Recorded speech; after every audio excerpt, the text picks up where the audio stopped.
Well, thank you very much, everyone. Please. Thank you. Beautiful day in the Rose Garden. And I want to thank everybody for being here with us. We all know what a wonderful country and a great country Poland is.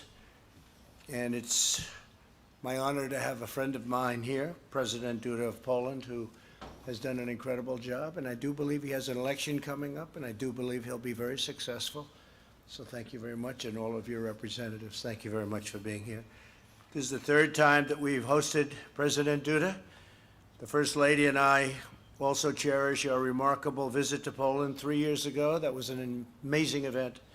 We had an event because it was a speech, and a lot of people watched that speech. But it was a very historic moment and an important moment for our two countries. The American and Polish people enjoy one of the world's oldest, strongest, and most enduring friendships. Polish patriots battled by our side to secure American independence. American and Polish warriors fought and died together to defeat the Nazis. In World War II, the United States stood shoulder to shoulder with Poland in its courageous struggle against communist oppression. Our bond has been forged in battle, sealed in blood, and strengthened by our shared cultural values. The United States and Poland are united by our firm conviction that Western civilization is advanced, really, and very much advanced. I think I have to add the cause of human progress beyond measure, and that it must be strongly defended and will at all times be strongly defended, and we will defend it together. In our meeting today, President Duda and I reaffirmed the vital alliance between our nations. Last year, we signed 2 joint declarations to increase our security collaboration, and we look forward to signing a defense cooperation agreement. Poland recently purchased 32 brand new state-of-the-art F-35 fighter jets, the best in the world, and Poland is one of only 8 NATO members. The others, some of them haven't done so well in terms of what they're supposed to be paying to NATO. I tell them all the time, and we've gotten them up a lot, but not enough. But Poland is one of only 8 that is current with the money that they are supposed to be paying. That's the 2%. 2% is a very low number, but we have a large number of countries that haven't paid. They're delinquent, let's put it that way. They're delinquent with respect to their dues, the money they're supposed to be paying for defense. So the United States is defending a lot of countries that are delinquent on what they're supposed to be paying, and I never feel too good about that. But I will say I spoke with the Secretary General, and he said we've done a great job, but I said we haven't done good enough. We haven't done a good enough job. We have secured, though, over $400 billion in new pledged defense spending from NATO members, which is something that no other administration has come even close to. I would say they're off by many, many hundreds of billions of dollars, something the newspaper doesn't like writing about, that the media doesn't like talking about. But we will be only satisfied when all members are paying their fair share. Again, only 8 members plus the United States is paying what is considered a fair share. I also applaud Poland and the Polish people for its devotion to safeguarding their country's borders, very strong borders. And I just left our border, by the way. The wall is moving along rapidly, and our border is about as strong as it's ever been, our southern border. Last year, we were able to add Poland to the visa waiver program, and they wanted that very badly, and we gave it to them because they really deserve it. It's a testament to Poland's vigilant efforts to uphold the rule of law.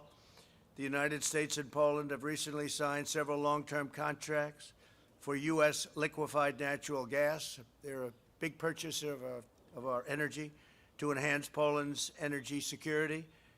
And we're working to conclude an agreement that would facilitate Poland's development of nuclear energy plants throughout the purchase. They're going to be purchasing with one of our very big, very good companies, technology to do civilian nuclear energy. I want to congratulate Poland for its leadership in the 3 Seas initiative, a crucial energy partnership that will provide a reliable source of energy for Eastern Europe, and it will be free from the threat of foreign extortion.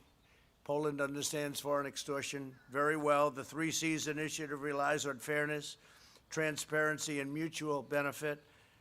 Our nations have also collaborated on protecting our critical infrastructure and technology. That's why we've signed a 5G joint declaration, and Poland is leading the way in Europe by using trusted providers and provider equipment and supply chains for its 5G network, and we're working along with them, and they're using our companies. The United States and Poland cooperate across the truly wide range of fronts that we're both very much involved in.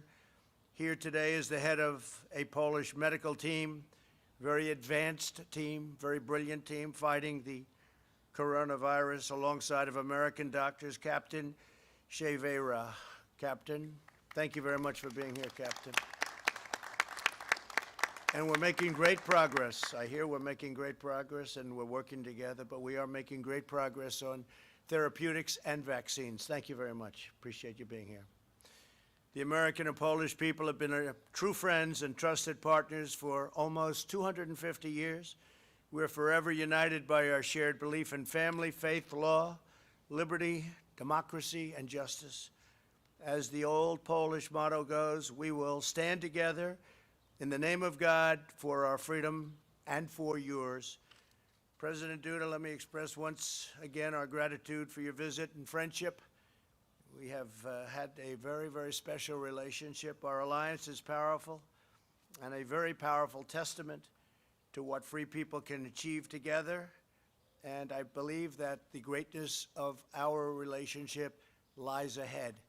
Thank you very much. President, please. Thank you. Thank you very much, Mr. President. Szanowni Państwo. Ladies and gentlemen, first and foremost, I would like to thank very warmly to President Donald Trump, to the President of the United States of America. Thank you very much for inviting me here to Washington, to the White House, to take part in this very important meeting to us. This meeting is important for many reasons. To me, as President of the Republic of Poland, this meeting is important because Poland is the first country after the coronavirus pandemic which has been invited to the meeting in the White House to discuss the most important matters concerning the future, concerning how the relations will look between the United States and Poland in terms of economy, what those relations will be like in the military sphere, and what those relations will be like in the sphere of health protection, all those elements which are of key importance today.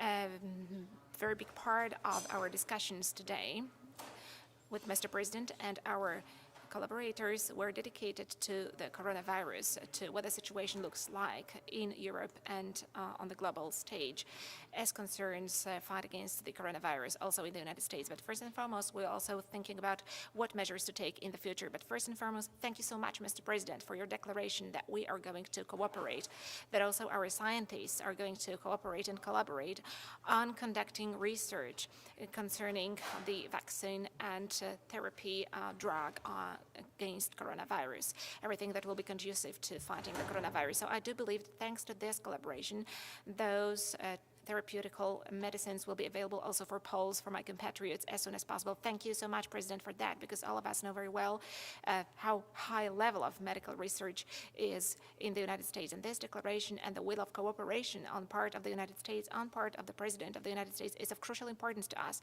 So thank you very much for that. But ladies and gentlemen, we also discussed the cooperation in the sphere of economy and military. Let me first mention our economic cooperation. As the President has just mentioned, we are developing it both in the sphere of energy, in building energy security. Today we can say that the United States is cooperating in the sphere of creating energy security, not only the energy security of Poland, but also the energy security of Central Europe. The President has just mentioned the 3 C's initiative. Yes, all the investments that are being carried out in Poland today, the extension of the capacity of LNG terminal in Świnoujście, we're increasing its capacity by 2.5 billion cubic meters. We also plan to construct another LNG terminal in the port of Gdańsk. All of that is conducive to being able to receive LNG gas and provide its deliveries not only across Poland, but also for the countries of Central Europe. The vast majority of those countries of Central Europe are still dependent on Russia, and creating a true alternative, in other words, diversification of supplies, is of key importance for their security. Thank you, Mr. President, for this cooperation. I do believe that we're going to further develop it. Today, we have got those supplies guaranteed until 2023, by the end of 2023, but I know that we are also going to enter into further contracts in this respect. Even more so that, for sure, our demand is going to increase. But, ladies and gentlemen, we also discussed conventional energy and nuclear energy cooperation. In the nearest future, an agreement will be signed between the governments of the United States of America and the Republic of Poland. And thanks to this agreement, we'll be able to start designing the large design of introducing conventional nuclear energy for the production of electricity in Poland. The entities which will participate in this project have already been selected, and the agreements are very advanced. On the Polish side, we have got Minister Piotr Naimski, who is in charge of those negotiations right now. An appropriate intergovernmental agreement is about to be concluded, finalized. We can expect that to happen in the near future. But, ladies and gentlemen, I also want to mention the contribution of the United States into the Three Seas Initiative, and first and foremost, the financial contribution to the fund of the Three Seas Initiative. Mr. President got interested in that fund some time ago. This is an element, a vehicle, which enables the development of this cooperation. Thank you, Mr. President, for your activity, and thank you for appreciating this cooperation, which takes place in Central Europe within the framework of the European Union. And the goal of this cooperation is to develop, to extend the infrastructure. Thank you for noticing the possibility of developing cooperation in the transatlantic zone between the countries of the European Union and the United States. And, of course, from my point of view, this cooperation with Poland is extremely important to me. But also in the economic sphere, we're speaking about increasing military cooperation between Poland and the United States. It is also of primary importance. I have no doubts whatsoever that this cooperation will lead to the strengthening of security of the European Union, strengthening the security of the eastern flank of NATO, but also, and perhaps first and foremost, from my perspective, it will strengthen the security of Poland. And it will also lend additional financial credibility to Poland, investment credibility on part of American investors. 1 month ago, a global company, Microsoft, announced that they're going to invest $1 billion in Poland to establish a state-of-the-art data center. And today, officially, Google company published the information that is also going to invest in the center of modern technologies in Poland, including IT technologies. This is going to be an even greater investment than the investment of Microsoft. So, Mr. President, I have no doubts whatsoever that these American investments and this additional investment impulse that the American companies are making right now results from a very efficient policy that we are conducting together, and which increases the sense of safety of our citizens in Poland, and it also increases the sense of safe investments in our country. Thank you so much for that, because that means the creation of new jobs in the state-of-the-art branch of industry, IT technologies. And I'm really pleased because in Poland we have got a large number of excellent young IT experts, also young IT engineers, and for sure we're able to come to terms with these very serious challenges. Also, as far as the intellectual capital is concerned, I'm sure that these investments are going to be beneficial for the United States, for the US companies, and also for Poland through creating jobs, through acquiring new experiences by young people in the first place, by young engineers. I'm also glad, Mr. President, because, as we said before, the agreements that we entered into concerning increased U.S. military presence in Poland, the agreements we signed last year, according to the first one, the U.S. forces are going to be increased by 1,000 troops in our country, and another contract, another agreement stipulated concrete locations in which U.S. soldiers will be stationed in Poland on a rotational basis, but also it's going to be a heel-to-toe rotation. Today, we are entering another stage. Namely, there is a possibility of further increase in American troops in our country. In recent days, I also talked to Secretary General of NATO. I talked to Mr. Jens Stoltenberg, and we agreed on one point. Especially as Europeans, we have no doubts whatsoever that if any part of the U.S. armed forces, which is the biggest armed forces in the world, was withdrawn from Europe, that would be very detrimental to European security. So in our believe it is deeply justified to ensure that the U.S. troops are left in Europe. So, Mr. President, thank you so much for this meeting today. Thank you so much for accepting Poland during this meeting at the White House. So we are the first country which has been received after this long break in international diplomacy. Thank you for your words about our pride and heroism of Poles over history. Today, Polish soldiers stand arm in arm with U.S. Soldiers. We are tested allies. Together we spilled blood in Iraq and Afghanistan, and we stand ready, always ready, to implement our allied obligations and commitments. And thank you that the United States, thanks to your policy, Mr. President, is demonstrating itself as an absolutely loyal ally to us, and thank you that we can count on the United States. Also, I'd like to say that I'm grateful, Mr. President, that you have been stressing historical truths in such a decisive way. This is extremely important to us Poles. Fighting disinformation, defending historical truth, also about the Second World War, about who started the war, about the course of the war, is incredibly important to us. And thank you, Mr. President, that you are adopting this stance and contributing so much to putting the record straight. It's important also to us from the point of view of our dignity. The Second World War was a period of great drama and trauma in the history of our nation. We lost 5 million citizens, and that was a tragedy to us. So because of that, it is important to spread this truth, to present it as it really was.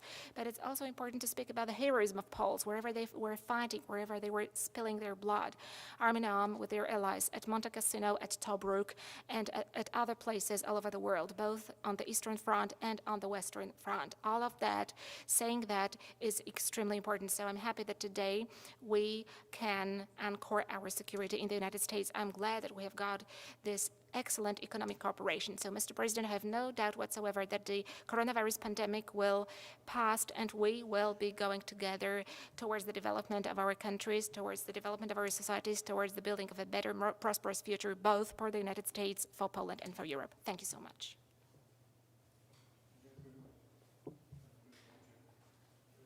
We'll ask one to me and one to the President, and that would be great. Steve Holland, go ahead.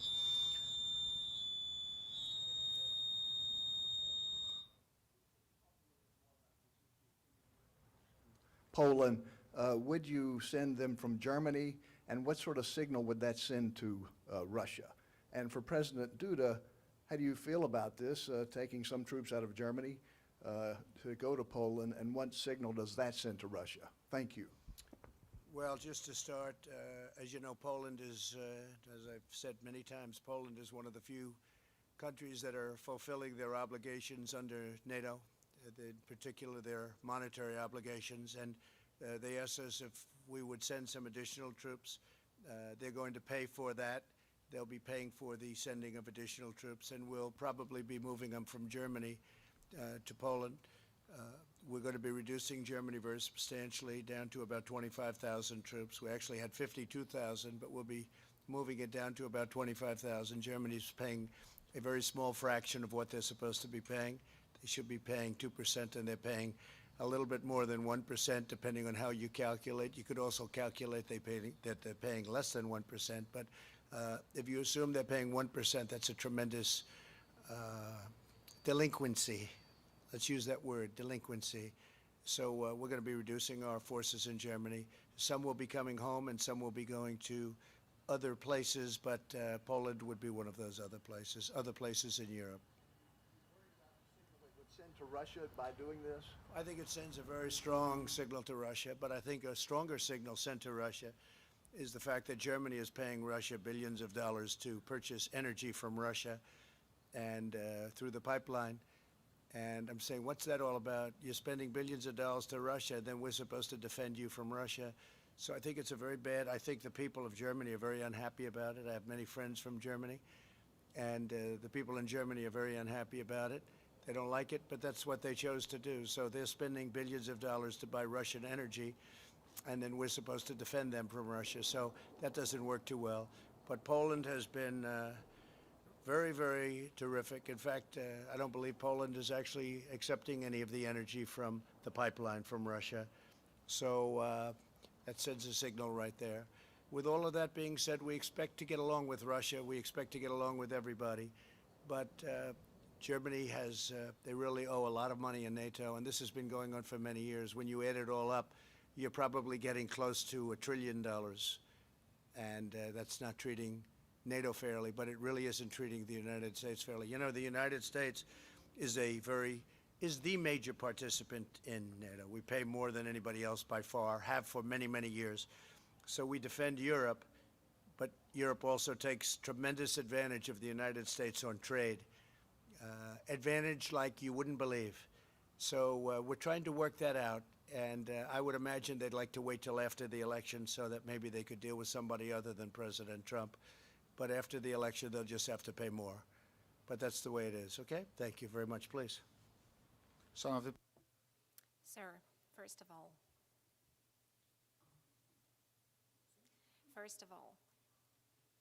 I do respect very much both Mr. President Donald Trump and the United States of America, a wonderful, great state, which today is the largest military and economic superpower in the world.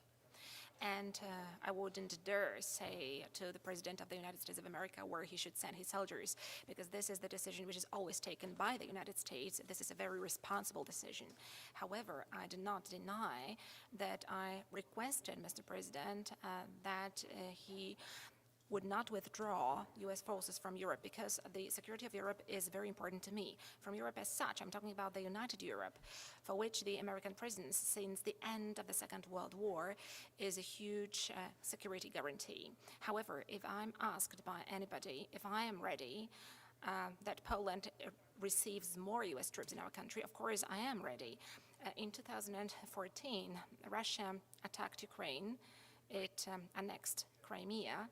It occupies Lugansk and Donetsk. Before that, it had attacked Georgia. 2014 was a year of huge fears in the Baltic states, and very big ones, very considerable ones among the Polish society. Today, the presence of NATO troops and first and foremost of U.S. troops in Poland demonstrates that Article 5 of the North Atlantic Treaty is treated seriously. And it shows that if anyone wanted to attack Poland, it won't be a soft landing for that entity. That won't pay off for such an aggressor, because the strongest army of the world is present, and they would help Polish soldiers to defend our borders if such a case arises. 100 years ago, we repelled Russians from Warsaw. In a great battle in 1920, we defeated the Soviet army Bolsheviks, and we drew them back to the east. That was a great victory, but we managed to stop them only very near to Warsaw, at the outskirts of our capital city. We would never want to see that situation repeated again. That is why the Allied presence is crucially important to us today, and it is a very important security guarantee to us. So I'm very pleased that both within NATO as well as in the United States, and today the President of the United States understands the history of Europe, and he understands the realities in Europe, and that he also understands the situation as it is developing in Europe. So today this generates peace to my country. It brings security, and thanks to that, Russian, unfortunately very strong imperial ambitions, which have been revived over the last tens of years, I can say, because Georgia was attacked in 2008. Thanks to this, those ambitions have been stopped for the time being, at least in this part of the world. And I have no doubt whatsoever that this is also a huge merit of the policy of the United States. I'm grateful for that, just like all my compatriots are. I want to add 2014, which the president was talking of. That was a year where Russia had a good time with the United States. To the best of my knowledge, President Obama and Sleepy Joe Biden, they were in power. They were the ones that were doing it. This was before us. Hasn't happened with us, and it won't happen with us either. Please, go ahead. Pan redaktor Marcin Wrona, bardzo. Marcin Wrona. President, you had to cancel your last trip, your last visit to Poland because of the hurricane. Are you planning a new visit to Poland in the near future? And the second question is on COVID. Is there a chance for Poland to participate in the development and early access, both to the vaccine and to the therapeutics? Panie prezydencie, czy jest szansa na to, że podczas tej współpracy Mr. President, is there a chance that during this cooperation with the United States we'll get fast access both to the vaccine as well as to concrete drugs against coronavirus? And we'd like to do it again as soon as we can. We have an election happening in this country, as you probably have heard, and so I probably won't be able to do it until after the election, but assuming things go well, the answer is a very definite yes, actually. As far as the joining with us on the vaccines and therapeutics, by the way, because the therapeutics to me, if you gave me a choice right now, probably therapeutically, maybe I'd like that even better, but we're working very well on both. I think we're coming up with some great answers. I think you're going to have a big surprise, a beautiful surprise, sooner than anybody would think. But the answer is yes, we will be getting Poland involved, both in terms of helping, but also in terms of taking care of the Polish people once we have the vaccine. But I think we're going to have it very soon. Okay? Thank you. Panie redaktorze, myślę, Sir, we got involved as a state in the cooperation and also in supporting allies, be it in a symbolic dimension of the United States in the fight against coronavirus. That is why we have here with us today a captain, medical doctor from Poland. I want to say, yes, of course, I'm working on this obvious assumption that by taking part in the research and also by being, in a certain sense, co-creators of the vaccines and therapeutics, Poles will be able to count on these vaccines and therapeutics to be available for the Poles as soon as possible. So speaking openly, this is also the intention I have in my cooperation with the United States of America to make sure that these vaccines are available to Poles and to other nations wherever they will be applied as soon as possible. Okay. Thank you very much. John, please. This afternoon, the bill on reform in the Senate failed to move forward. It may still see the light of day at some point, but at the moment it's stalled in the Senate. As well, you have an executive order that is coming out later on this week regarding monuments, and what to do about people who deface or damage these monuments. Could you tell us what you're planning to do in the executive order and your reaction to what happened in the Senate? Well, the Senate Republicans want very much to pass a bill on police reform. We have total cooperation with many different communities, including the police community. They want it very much to happen themselves because there are things that they agree to that they would like to agree to, and they would love to have it agreed to formally. The Democrats don't want to do it because they want to weaken our police. They want to take away immunity. They want to do other things that you know about as well as anybody in this beautiful field that we sit. They want to take away a lot of the strength from our police and from law enforcement generally, and we can't live with that.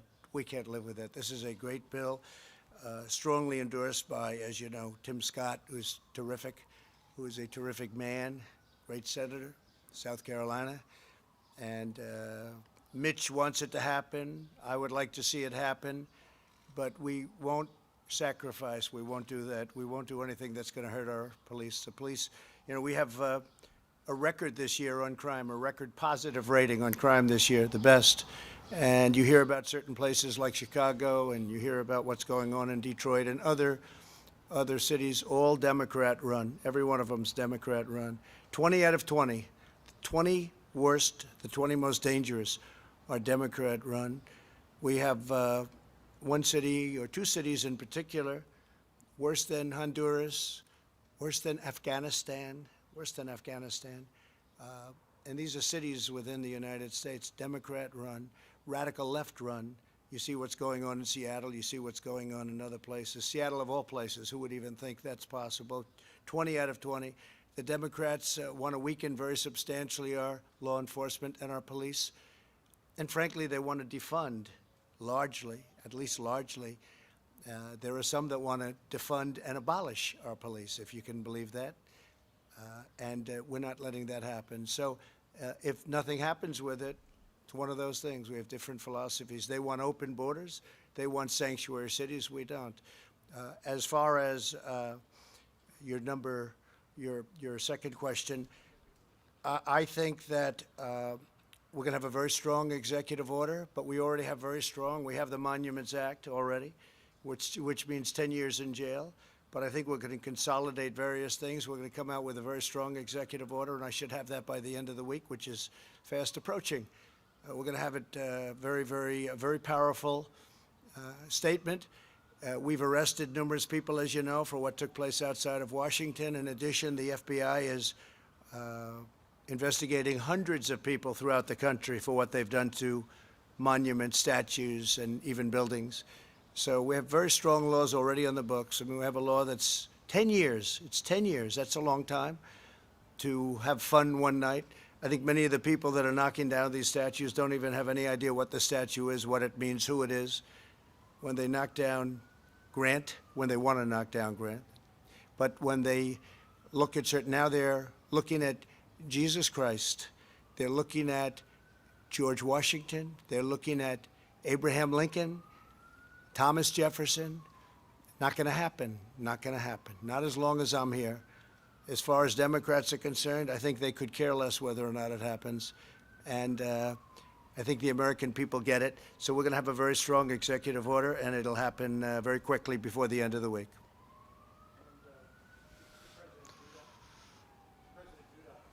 We have an election coming up in November. You have an election coming up on Sunday.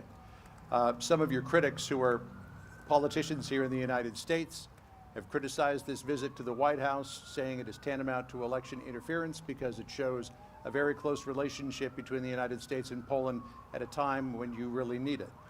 What do you say to those critics? And Mr. President, feel free to weigh in if you want to. Szanowny panie, przede wszystkim Sir, first of all, let me also follow up on the question that you asked to President Donald Trump. I would like to thank you, Mr. President, because, among others, not a long time ago, the monument to General Tadeusz Kościuszko was devastated. That was the national hero of Poland, but also the national hero of the United States, who was fighting for the independence of the United States. He had great merits.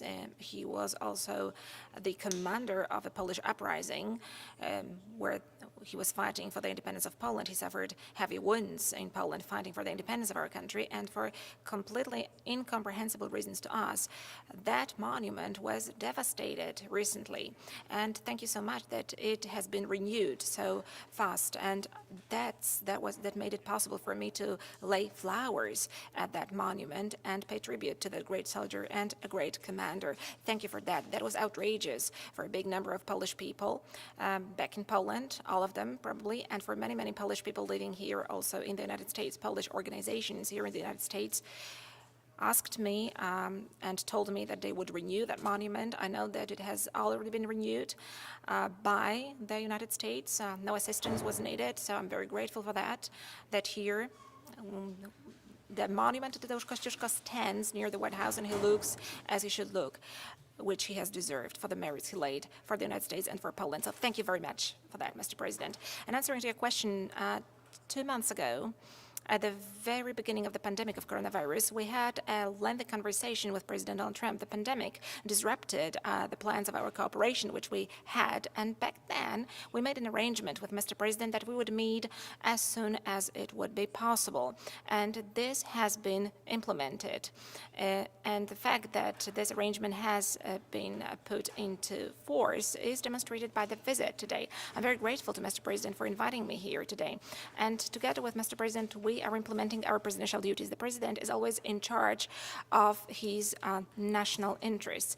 And this is the task of the president. When the president is acting in the international sphere, this is my sense, but I also know that also it is a very strong belief of President Donald Trump. The president is supposed to realize the interest of their country. So Mr. President Trump is realizing the interest of his own country, and I'm realizing the interest of Poland. So we are looking for a win-win situation where both parties are the winners, where both parties are able to implement their interests as part of the cooperation which we're implementing. This is the way we act, and in this very moment we are acting on a national level, on the state level. We are just fulfilling our obligations and duties as presidents of our countries, as those who are representing our nations and who want our societies to have as good lives as possible. Thank you very much. Doing very well in Poland. He's doing a terrific job. The people of Poland think the world of him. And by the way, Mrs. Duda, who's a terrific woman who we've gotten to know also through our various travels and meetings. But they think the world of him, and I don't think he needs my help. I'm honored that this is a day that's, I guess, just before your election. I'm honored, but he will do very well with or without us. He's going to have a great success, and Poland is going to continue on. They're doing incredibly well as a country. Okay, please. Thank you very much, Thank Mr. you. President. Best regards to Madam Melania, Thank to you. your wife. Pan redaktor, bardzo proszę, telewizja polska. Polish television. Good morning, Rafał Stańczyk, Polish television. I want to ask about timing of that visit. President Andrzej Duda is the first president, the first international guest in the White House since the lockdown. And today there was a big military parade in Moscow. Can we combine those two facts? Is it kind of proof that that Poland is an important partner for America? Can we treat it that we can rely on America in Poland? Thank you.